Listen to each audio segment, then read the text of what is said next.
Bonjour à tous, aujourd'hui on va suivre un tutoriel pour remplacer la caméra arrière sur un iPhone 6. Donc voici la caméra arrière. Pour réaliser ce tuto, vous aurez besoin bien sûr des outils qui sont en option sur la fiche produit. Vous recevrez également avec votre commande un patron d'aide au montage pour repositionner toutes les vis et les petits éléments que l'on va enlever durant cette réparation. Donc voilà, ça c'est offert avec votre commande. Vous retrouverez tous les produits en commentaire de la vidéo. Et enfin, n'oubliez pas que vous bénéficiez de 10% de remise avec le code YouTube sur notre site internet. Pour finir, c'est une réparation qui est vraiment hyper simple. Il faut compter 15 minutes et la difficulté est notée 2 sur 5 sur le site internet. Voilà, on va commencer tout de suite la réparation. On va éteindre le téléphone. On vous conseille d'enlever la carte SIM avant de faire la réparation, c'est facultatif. On va maintenant ouvrir l'iPhone 6. Il est maintenu par deux vis qui sont notées A1 et A2. Ce sont des vis Pentalobe en forme d'étoile. Donc c'est toujours la même chose hein. Depuis la série des 5. On enlève les deux vis Pentalobe qui sont à droite et à gauche du connecteur de charge. Ensuite, on a deux méthodes pour ouvrir l'iPhone. Soit vous avez un outil spécifique qui s'appelle un Isclac. C'est une pince avec une double ventouse qui va vous permettre d'ouvrir le téléphone. Donc ça, c'est la première méthode. La deuxième méthode, c'est d'utiliser tout simplement la ventouse qui est inclue dans le kit d'outils. On va placer la ventouse juste au-dessus du bouton Home. On va tirer sur la ventouse jusqu'à l'apparition d'un jour. Et on va placer la petite spatule qui, elle également, est incluse dans le kit d'outils entre la vitre et le châssis pour pouvoir déclipser l'écran. Donc on le fait en bas, à droite et à gauche. Et on va tout simplement déclipser l'écran du châssis. Maintenant, une fois qu'on a déclipsé l'écran, on n'a plus qu'à le relever à 90 degrés.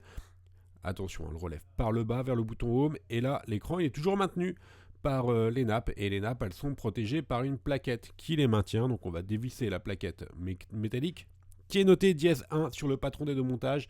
Et la plaquette, elle est maintenue par 5 vis. Ce sont des vis cruciformes B1, B2, B3, B4 et B5.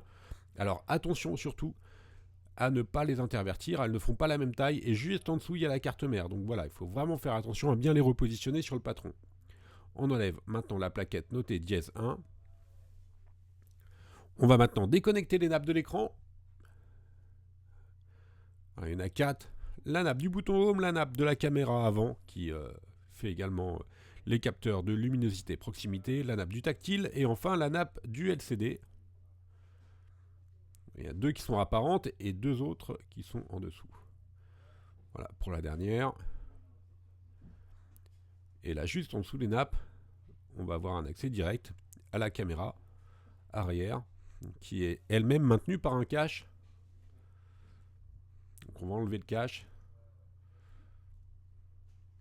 à l'aide d'un tournevis cruciforme. On enlève les vis notées J1 et J2.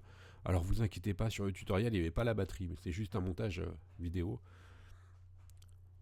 Là à gauche vous avez un petit peu d'adhésif noir qui cache la vis, la deuxième vis cruciforme. Donc on l'enlève, c'est un témoin d'ouverture en fait, et on enlève la plaquette. Maintenant on n'a plus qu'à déconnecter la nappe de la caméra et qui est reliée à la caméra. Donc on enlève maintenant la caméra à l'aide de la spatule. On va passer maintenant à la partie remontage. Donc pour le remontage, on met notre nouvelle caméra. On n'a plus qu'à la reclipser et le maintenir avec le cache. Alors, ce qu'il faut savoir sur la caméra, c'est... Attention, là on a juste changé la caméra. Hein. Donc c'est vraiment si vous avez un problème de caméra. Pour la lentille, c'est une autre réparation qui est complètement différente. Donc la lentille, c'est ce qui protège la caméra. D'accord ? Donc là, c'est pour la caméra arrière. Il y a d'autres tutos, vous allez voir, hein, pour la caméra avant. On a remis les deux vis, remis le cache. On n'a plus qu'à reconnecter l'écran. Alors attention, pour reconnecter les nappes de l'écran sur le 6, il faut vraiment bien regarder. Des fois, on a l'impression que les nappes sont clipsées. En fait, elles ne le sont pas. Notamment les deux premières, le tactile et le LCD. Donc si jamais après, vous avez un affichage qui est un petit peu bizarre, c'est tout simplement parce que vous avez mal reconnecté les nappes. On remet notre plaquette qui est maintenue par les 5 vis B1 et B5. Comme je vous le disais tout à l'heure, il faut faire très attention. Parce que notamment la vis qui est en haut à gauche, elle est plus longue que les autres. Il ne faut surtout pas les intervertir. Juste en dessous, vous avez la carte mère. Donc il faut vraiment faire attention. On reclipse l'écran en commençant par le haut. Et après, on clipse sur les côtés, droit et gauche. Une fois l'écran clipsé, on n'a plus qu'à remettre les deux vis Pentalobe qu'on a enlevées en tout début de tutoriel, donc Pentalobe, les vis A1 et A2 qui sont en forme d'étoile. Et la réparation va être terminée, on n'a plus qu'à rallumer le téléphone et tout est ok.